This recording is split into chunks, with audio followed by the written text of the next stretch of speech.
بسم اللہ الرحمن الرحیم۔ ایک دوسرے سے ملاقات کے لیے جانے کے وقت کھانے کے آداب۔ کھانے کے اوقات میں کسی کے یہاں نہ جائے، خواہ مخواہ اسے مشقت اٹھانی پڑے۔ اگر ضرورت کی وجہ سے ایسے وقت میں گیا اور اسے کھانے پر لہٰذا مدعو کیا گیا کہ آئیے کھا لیجئے، تو شریک طعام نہ ہو، یعنی کھانے میں شریک نہ ہو۔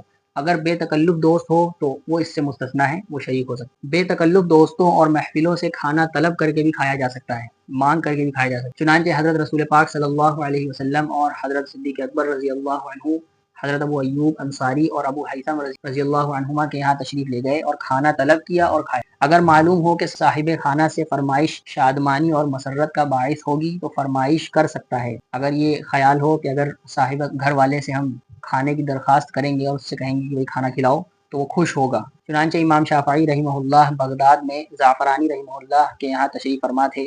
زعفرانی روزانہ فہرست بنا کر باورچی کو دے دیتے، اسی طرح کا کھانا تیار ہوتا۔ ایک دن امام شافعی رحمہ اللہ نے ایک کھانے کا اضافہ فہرست میں کر دیا۔ اسے اس قدر خوشی اور مسرت ہوئی کہ کنیز کے ہاتھ میں تحریر دیکھی تو مارے خوشی کے اسے آزاد کر دیا۔ بے تکلف دوستوں کے یہاں کھانا خود بھی نکال کر کھایا جا سکتا ہے اگر صاحب کھانا نہ ہو۔ چنانچہ واقعات میں آتا ہے کہ ایک مرتبہ بہت سے لوگ حضرت سفیان ثوری رحمہ اللہ کے مکان پر پہنچے۔ حضرت گھر پر نہیں تھے۔ انہوں نے دروازہ کھولا، دسترخوان بچھایا اور خود ہی کھانا نکال کر کھانا شروع کر دیا۔ اتنے میں حضرت سفیان ثوری رحمہ اللہ تشریف لے آئے۔ ان سب کو اس حال میں دیکھ کر بہت خوش ہوئے۔